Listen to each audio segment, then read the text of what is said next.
স্নান টান করে গরমে স্নান করে উঠে আসলাম, তবুও দেখছো ঘামে যাচ্ছি। তো বাইক নিয়ে রেডি হয়ে গেছি, চলো চশমা আর হেলমেটটা মাস্ট, এবং বন্ধুগণ হেলমেট কিন্তু পরতে হবে।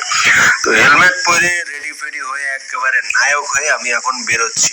তো কোথায় যাচ্ছি, কোথায় বেরোবো, কোথায় যাচ্ছি, তো সেটা তুমি ব্লগটা দেখতে দেখতেই জানতে পারবে। চলো বন্ধুগণ যাওয়া যাক। দেখো, তোমাদের সাথে দুটো কথা বলতে না বলতে আমি চলে আসলাম ময়নাগুড়িতে। আর সবাই যারা যারা আমার ব্লগ দেখো তারা জানো আমার ফুচকা ফেভারিট।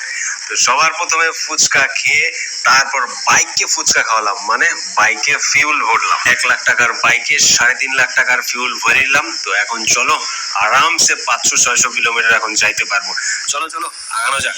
তারপর এই কঠোর রোদ্রের মধ্যে, সূর্য মামা হ্যালো, আসতে দাও রোদটা, এত রোদ দিলে থাকা যায়? তারপরে এই তো হচ্ছে, এটা হচ্ছে ময়নাগুড়ি রোড, আর এই রোডে নতুন ব্রিজ ওপেন হয়ে গেছে। এই দেখতে পাচ্ছ কি সুন্দর। এটা হওয়ার পর থেকে আমাদের প্রচুর সুবিধা হয়েছে, জ্যাম ট্যাম থাকে না। তারপর বলতে বলতেই সুপার স্পিডে চলে আসলাম আমাদের তিস্তা ব্রিজে।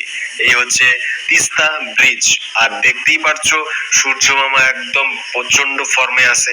তো চলো বন্ধুগণ আগানো যাক, আর তোমাদের সাথে কথাবার্তা বলা যাক। তো ভাই যারা যারা ব্লগটা দেখছো, কি খবর, কেমন চলছে দিনকাল, তোমাদের ওখানে রোদ কেমন? এদিকে তো ঠাটা পড়া রোদ উঠছে। কমেন্টে 2 লাইন লিখে দিও তোমাদের ওখানে কেমন রোদ উঠছে। তা আমি তো বেরিয়ে পড়লাম মেয়ে দেখতে, না সরি, মেয়ে দেখতে নয়, প্রচন্ড একটা ফাঁকা রাস্তা আমি বেরিয়ে পড়লাম। আর আমি কিন্তু ভাই সোলো রাইড করতেও ভালোবাসি। তো বলতে বলতে চলে যাচ্ছি তিস্তা পাড়ের দিকে, মানে তিস্তার চরের দিকে। এই তো ভাই চলে আসছি, এই দেখো এটা হচ্ছে আমাদের জলপাইগুড়ি তিস্তার পার। তো চলো এইখানে একটু অনেক মেয়েছে দেখলাম না, কিছু দেখলাম না। তারপর আমি চলে যাচ্ছি, এটা হচ্ছে হলদিবাড়ির রোড। হলদিবাড়ির রোডের যাওয়ার সময় এই জায়গাটা দেখো ভাই, মাইন্ড ব্লোয়িং, মানে মন শান্তি হয়ে যাবে। এই ঠাডা পড়া রোদ্রের থেকে তুমি যখন ঠান্ডার মধ্যে আসবা আর এরকম গাছ দেখবা, তখন ভাই লাভলি লাগবে। আর মনে হবে পেটের ভিতরে তোমার আধা কেজি কেউ বরফের চাকা ঢোকাই দিল।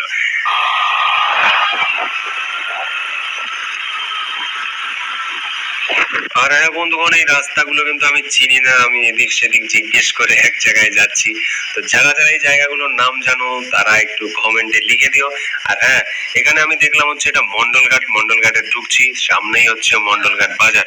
তারপর হয়তো ওগুলো পার করে এক জায়গায় আসলাম, মানে যে জায়গাটা পৌঁছলাম। এই জায়গাটা দেখো ভাই, প্রচুর প্রচুর সবুজ দিয়ে ঘেরা। আর তোমরা সবাই জানো আমার সবুজ কতটা ভালো লাগে। রাস্তার দুপাশে কি সুন্দর সুন্দর শাক সবজি চাষ করা হয়েছে, এক সাইডে পাট আর এক সাইডে ভুট্টা। আরে ভাই দেখে মন জুড়ায় যাচ্ছে। আমার ফেস কাটিং দেখেই বুঝতে পারতেছে আমি কতটা হ্যাপি বা কতটা খুশি লাগতেছে এই সবুজটা দেখে। কি নাম এই জায়গাটার?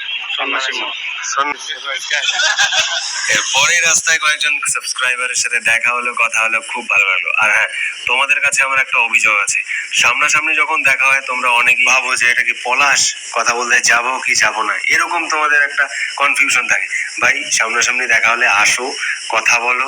দেখা হইলে অনেক, আমার সত্যি বলছি, সামনাসামনি দেখা হইলে আমার অনেক ভালো লাগে। তারপরে তোমরা মেসেজ করো দাদা দেখা হলো কিন্তু কথা বলতে পারলাম না, এটা কিন্তু ভালো লাগে না। তারপর আমি চলে আসলাম আমার কাকু বাড়ি, যেটা হচ্ছে বোয়ালমারিতে, হলদিবাড়ির বোয়ালমারিতে। তারপর এক দাদার সঙ্গে আমি বেরিয়ে পড়লাম একটু ঘুরতে, মানে বাইক নিয়েই সারাদিন এদিক ওদিক করছি। তো চলো, জিনিসগুলো দেখলে কিন্তু আলাদাই লেভেলের, মানে ভালো লাগে। যারা যারা দেখো নাই তাদের দেখাই দিলাম। তো বন্ধুগণ আজকের এই ব্লগটা এই পর্যন্তই। তো এই ধরনের ব্লগ দেখতে হলে কানেক্টেড থেকো। তো চলো বন্ধুগণ।